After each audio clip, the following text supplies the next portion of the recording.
Hello students, here we are on lesson 7, using negative exponents. This is of your Algebra 1 student workbook, page 327, and it's from Illustrative Mathematics by Imagine Learning.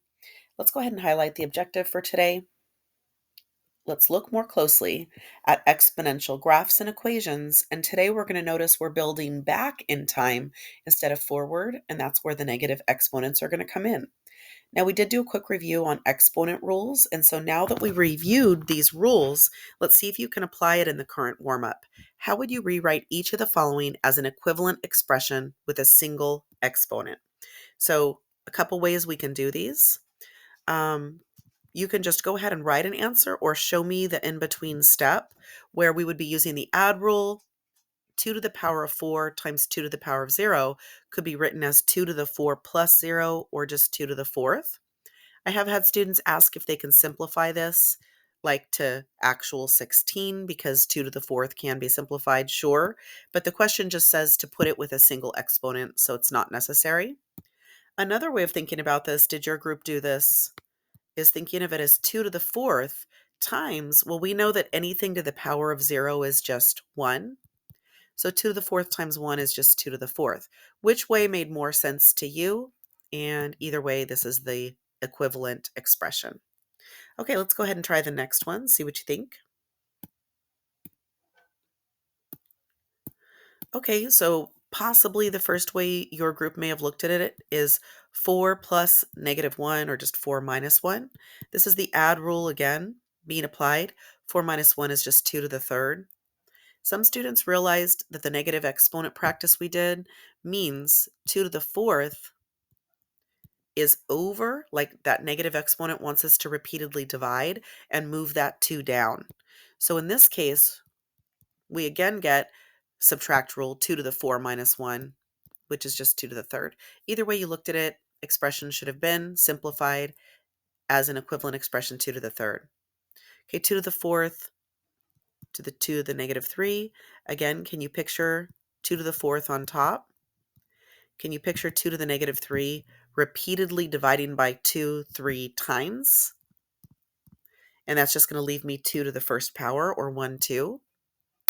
Or maybe you saw it with the shortcut add rule as just 2 to the 4 minus 3, or 2 to the first power. Finally, 2 to the 4th minus 4 is 2 to the power of 0, or just 1. So again, this wants it just 2 to some power. We could leave it as 2 to the power of 0. In that case, how'd you do? Next, we're going to be talking about the coral in the sea for section 7.2. A marine biologist estimates that a structure of coral has a volume of 1,200 cubic centimeters and that its volume doubles each year. So our starting volume is going to be 1,200. Write an equation in this format where A needs to be the starting value of our volume and B needs to be our factor based on the fact that it's doubling each year. Go ahead and try and write that equation on your own and then let's check it. Okay, you got it. 1,200 is the starting value of the volume of coral.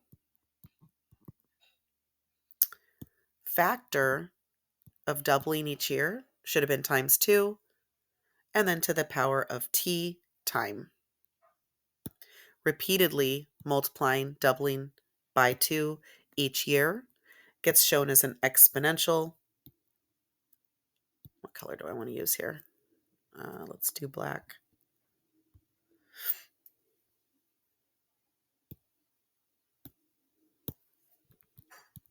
Okay, so there's my equation in this format, and now they want us to plug in all these different inputs to get the outputs. So grab your calculator or go to Desmos Scientific and please plug this in, though some of you may be able to do these in your head. So what would we get as the output for 1,200 times 2 to the 5th power?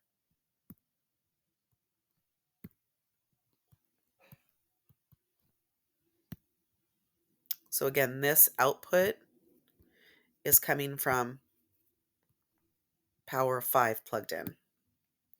Next, do it again, doubling it to the power of 1. And this one, power of 1, is from this output.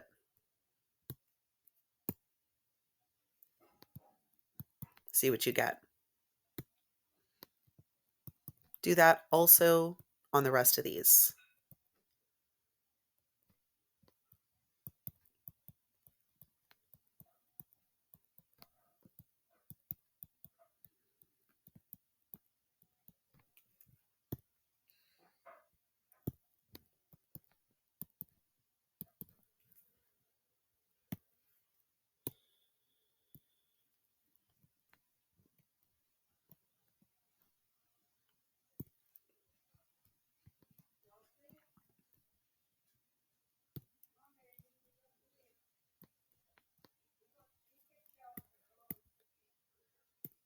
Okay, when you plug this in, 12 times 2 to the 5th power,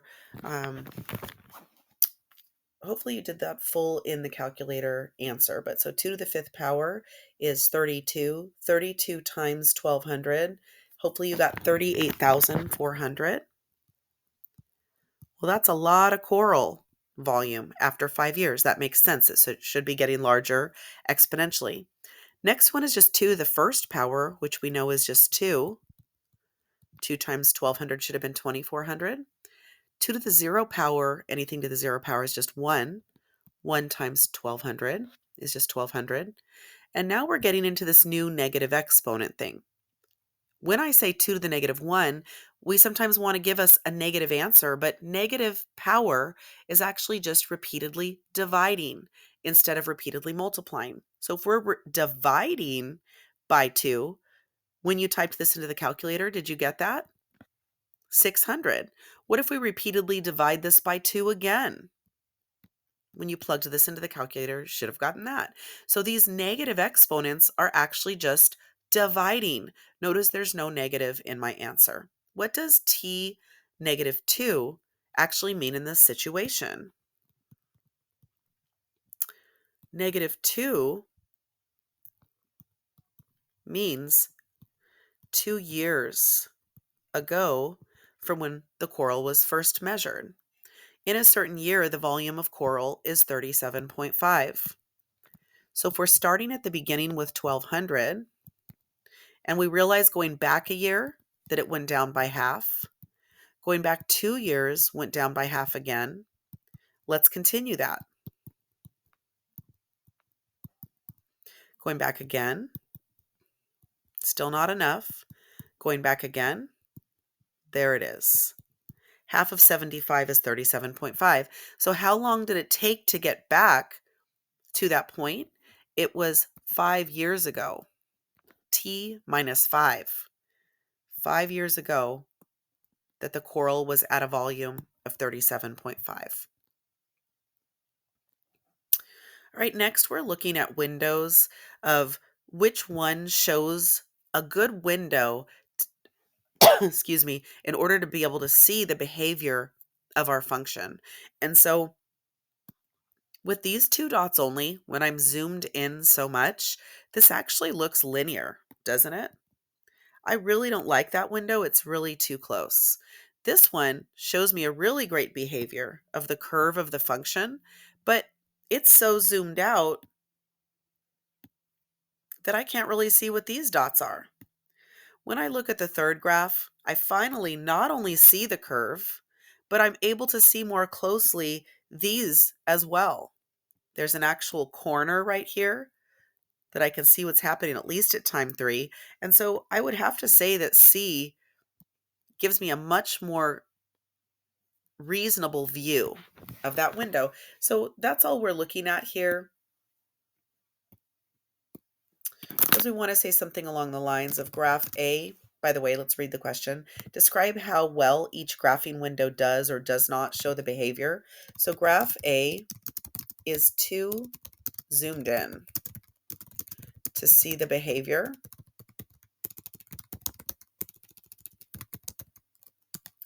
It looks linear.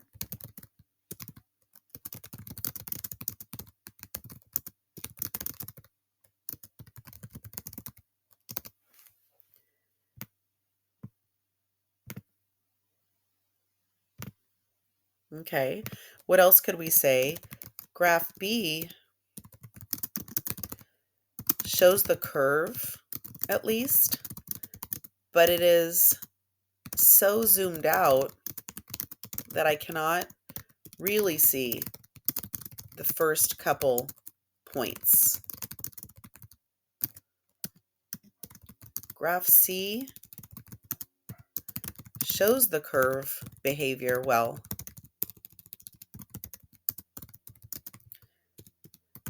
and has a good zoom to see initial dots. I guess I like graph C the best.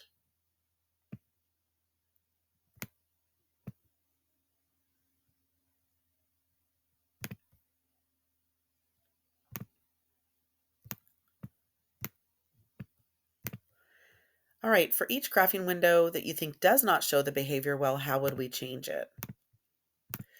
And so for graph A,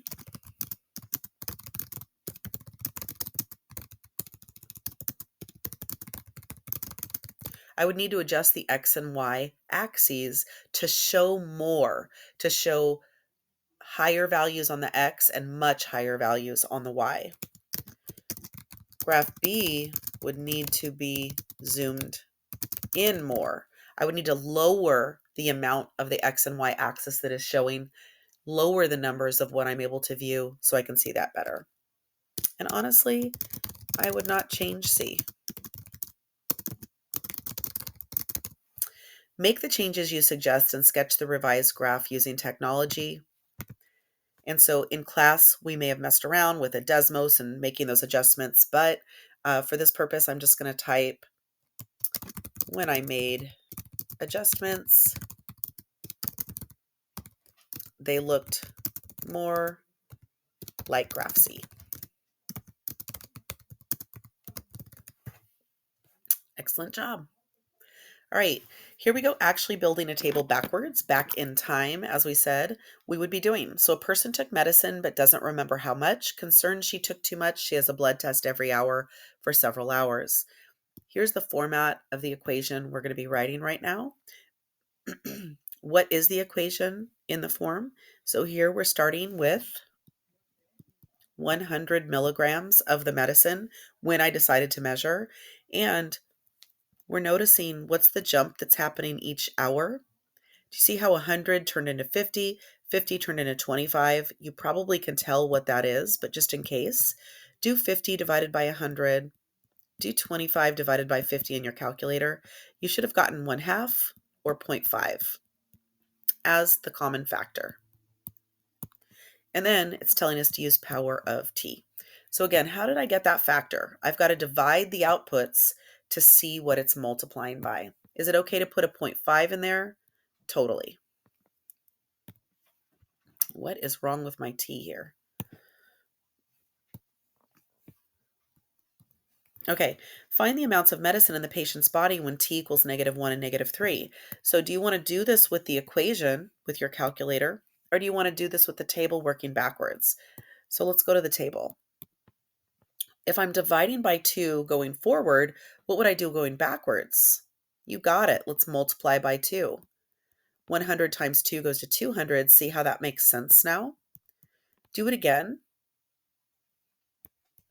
You got it. We go back to 400. What if I wanted to go again? Well, there's no more spaces on the table, but you get the picture. So find the amounts of t equals -1 and -3. I could have just gone to the table. For t equals -1, there is 200 milligrams output. For t equals -3, there's 800 milligrams of output. Now, what if I didn't build the table or didn't realize I was supposed to? We can go ahead and use the equation we just wrote for number 1. So we can literally type into our calculator 100 times 1/2 to the power of -3. Make sure you're using the negative button on the calculator, otherwise you might get an error. When you plug this in, we notice we get 800 like we saw right here. What do t equals 0 and t equals -3 in this case? So t equals 0 is the starting time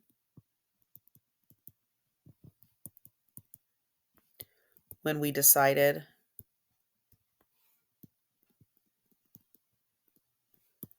to measure the medicine in your bloodstream. And then t equals -3 is 3 hours ago.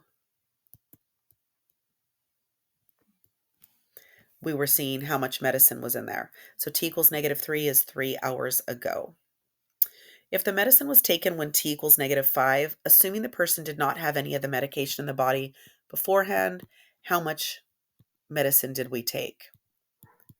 So again, you can keep building that table backwards, but the goal of this chapter is to realize that this equation is a much more efficient method for doing quick calculations. So plugging this in, we're repeatedly dividing by 2, 5 times. How many halves are in 100? 5 times. And so we can also visualize that 800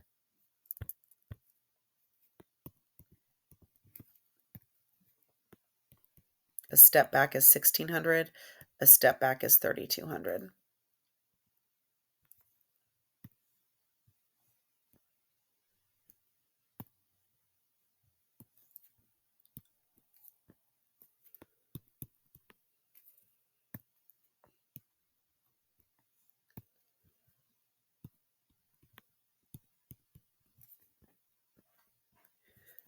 So hopefully that's what you got when you plugged this into the calculator. And so 3,200 milligrams of the medication is how much we took 5 hours ago originally.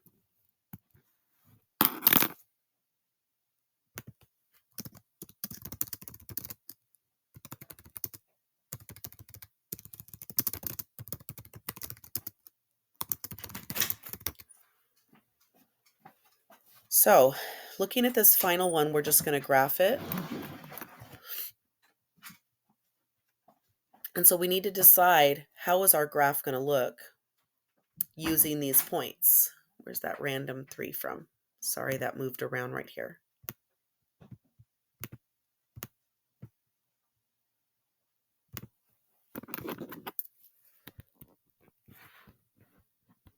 All right, so if I need to get up to 800, or, obviously all these dots don't need to be on the graph, but I want to have enough of them to see the behavior.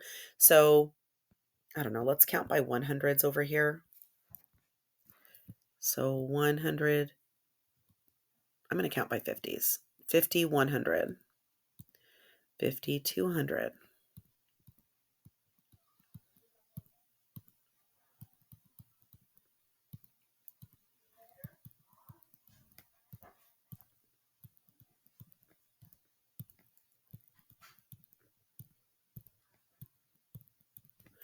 And then on here, 1, 2, 3, 4.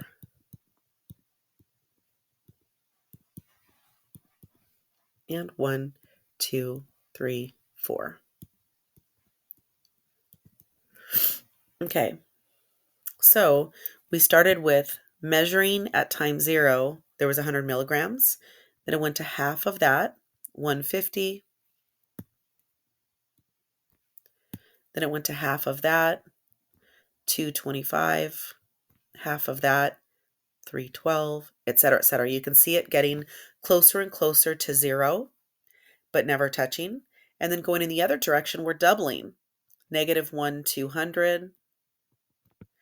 -2, 400. -3, 800. And so there's our curve, our behavior, our exponential. We've already got the labels on the axis, time and milligrams of the medication. Based on our graph, when do you think the patient will have 500 milligrams? So if I follow 500 milligrams over, it's going to be somewhere in here between 3 hours and 2 hours ago.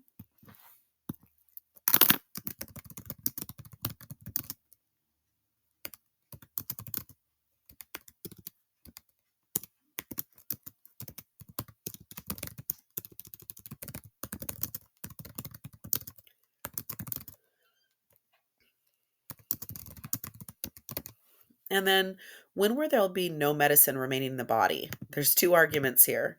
Someone could say there's never going to be no medication in the body because it's just going to keep getting half, half, half of something. So there can never be nothing.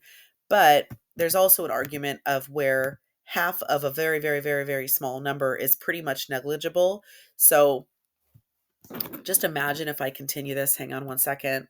We're going to come up with just kind of an estimate where we were at time two, we were at half of time two was 25. Half of 25 was 12. Half of 12 is 6. Half of 6 is 3. Half of 3 is 1.5. Half of 1.5 is 0.75. Half of 0.75 is 0.37. At this point, 5, 6, 7, 8, like after 7 or 8 hours, it's negligible. And that's how long you're supposed to wait in between when you take medications, right? At that point, it's wearing off and you can retake the medication.